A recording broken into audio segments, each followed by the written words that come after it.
اور وہ بھی کس کے اندر؟ قتل عمد میں. کس میں؟ قتل عمد، جان بوجھ کے قتل کرنا اور آلائے قتل سے قتل کرنا. اس کے اندر قصاص ہے.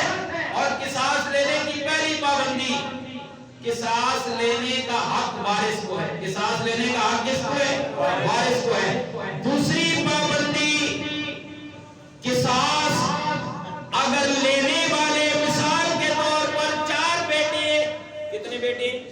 4. ان میں سے 3 بیٹے وارث، جو 3 بیٹے ہیں وہ بدلہ لینے پر، قصاص لینے پر متفق ہیں. 3 بیٹے قصاص لینے پر متفق ہیں. ایک بیٹے نے اختلاف کر دیا، نہیں قصاص نہیں لینا، تو اس سے قصاص دفع ہو جائے گا. نہیں سمجھ آئی؟ 4 بیٹے ہیں، ایک بندہ قتل ہو گیا. ان 4 بیٹوں کا حق ہے، یہ وارث ہے کہ ان کا حق ہے ان میں کوئی بدلہ لے لے، لیکن قصاص کے لیے ضروری ہے. مفسرین نے لکھا ان 4 کا قصاص پہ متفق ہونا. اگر ان میں سے ایک بیٹے نے بھی کہہ دیا نہیں بدلہ نہیں لینا، ہم دیت لیں گے، تو اس سے قصاص کا حکم دور ہو جائے گا. اب اس کو بدلے میں قصاص میں قتل نہیں کیا جائے گا، اس لیے کہ یہ 4 متفق نہیں رہے. اور آج ہر ایک نے اپنا حکم بنایا ہوا ہے، ہر ایک نے اپنی شریعت بنائی ہوئی ہے. میں نے پہلے کہا جب کوئی بندہ قتل ہوتا ہے تو میرا رب ناراض ہوتا ہے. میرا رب کیا ہوتا ہے؟ زور سے کیا ہوتا ہے؟ ناراض. ناراض کیوں ہوتا ہے؟ میں نے بتایا نا، زمین بھی اللہ نے بنائی، آسمان بھی اللہ نے بنایا، ساری کائنات اللہ نے بنائی، لیکن اللہ نے یہ نہیں فرمایا کہ میں نے اپنے ہاتھ سے بنائی. واحد انسان ہے جس کے بارے میں رب فرماتے ہیں خلق کو بِیَدَیَّ، میں نے اپنے دستے قدرت سے بنایا. لہذا دوسری پابندی یہ ہوئی کہ سب کا متفق ہونا ضروری ہے.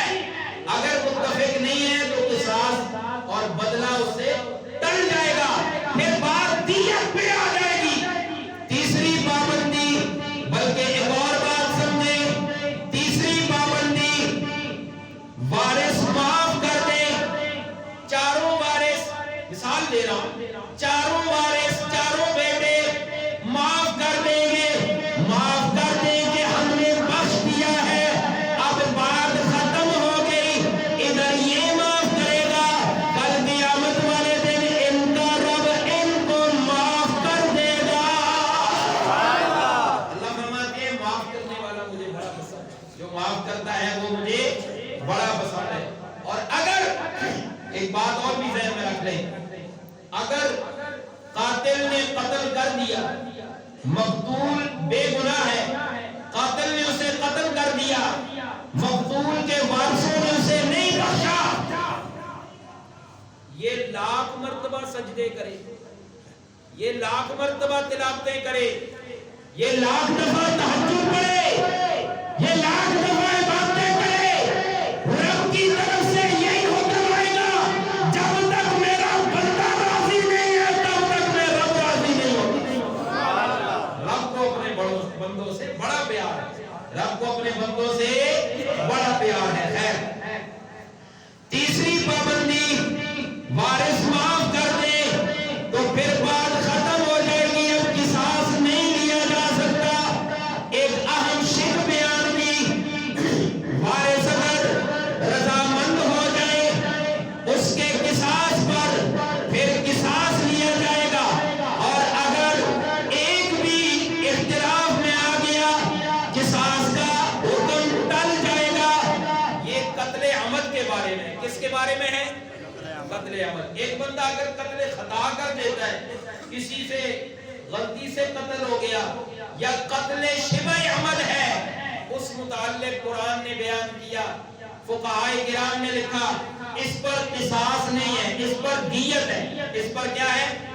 زور سے، اس پر کیا ہے؟ دیت ہے. اب اگر ذوق ہو تو میں آپ کو قرآن کی آیت سمجھاؤں، جا کر کہے سبحان اللہ. اللہ کریم فرماتے ہیں یا ایھا الذین آمنوا، اے ایمان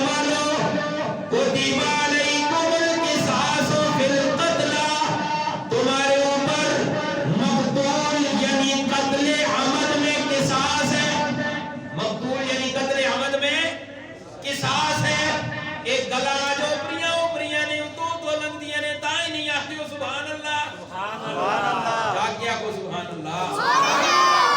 आज हमारे माशरे में ये कत्ल मकतूल कातिल इनके बारे में हमारे माशरे में बात नहीं होती। यही वजह है आज बदअमनी कत्ल और गारत इस तरह कत्ल जारी है जिस तरह जानवरों को कत्ल और ज़बह किया जाता है। अल्लाह फरमाते हैं मेरा एक बंदा अगर कत्ल होता है मैं रब का आशिक चाहता है मैं अल्लाह सारी कायनात से नाराज होता हूं। ये बंदा ये मैंने बनाया था तूने क्यों कत्ल किया है। वो आपने वाक़या सुना होगा ना हजरत मूसा अलैहिस्सलाम का माफी के बारे में। अगर ज़ौक़ हो तो मैं बयान करूं। मूसा अलैहिस्सलाम के दौर में इशारा ही करता हूं एक औरत जो तैयार की गई समझते हैं पैसे देकर तैयार की गई दौलत देकर कि जब हजरत मूसा मैदान लगाए लोग जमा हो जाए हजरत मूसा जब बात नसीहत करे तो तूने उठकर हजरत मूसा पे तोहमत लगा दी। औरत तैयार हो गई और उसने माल और दौलत पर ये सारा काम किया। जब हजरत मूसा अलैहिस्सलाम बात नसीहत फरमा रहे वो औरत खड़ी हो गई। खड़ी होकर कहने लगी ज़ौक़ से सुनिए खड़ी होकर कहने लगी ऐ लोगों मूसा अलैहिस्सलाम ने माअज़ल्लाह उसकी गोद में बच्चा था कहने लगी ये बच्चा मूसा का है और उसने तौबत लगा दी। हजरत मूसा अलैहिस्सलाम ने जो ही निगाह भरकर उसको देखा ना तो नबी की निगाह जब भरकर किसी पे पड़ती है तो उसकी तकदीर ही बदल जाती है। सुभान अल्लाह सारे बोलो ना यार सुभान अल्लाह। जब हजरत मूसा ने उसको निगाह भर के देखा वो उसी जगह बदल गई काम में कहने लगी है मूसा ये बात मुझे फलां कारून ने कही है। सुभान अल्लाह। हजरत मूसा अलैहिस्सलाम हाथ उठाए रब्बे करीम आज इस औरत ने मेरी बेइज्जती कर दी तोहमत लगा दी अल्लाह तू ही कुछ बदला दे। अल्लाह ने हुक्म दिया मूसा मैं तुझे जमीन पे इख्तियार देता हूँ तेरी मर्जी माफ कर तेरी मर्जी से जमीन में दफा दे। अल्लाह ने मूसा अलैहिस्सलाम को इख्तियार दिया। हजरत मूसा अलैहिस्सलाम ने जमीन को हुक्म दिया इसे निकल। जमीन निकलने लगी और निकलने लगी और निकलने लगी। उसने देखा कि ये जमीन तो मुझे निकल जाएगी कहने लगा ऐ मूसा माफ कर दे। मूसा अलैहिस्सलाम जलाल में थे आपने माफ नहीं किया तूने मेरी बेइज्जती कर दी है। हजरत मूसा के कहने पर जमीन ने उसको दर्शा दिया। रब ने जिब्राइल को भेजा जिब्राइल दौड़ के जा मूसा से कह दे ऐ मूसा मुझे कसम मेरी रबूबियत की ये बंदा मुझसे माफी मांगता मैं इसको कब तक माफ कर दिया होता। सुभान अल्लाह। पता चला कि रब बड़ा गफूर और रहीम है। रब को अपने बंदों से बड़ा प्यार है तो अल्लाह को अपने बंदों से बड़ा प्यार है।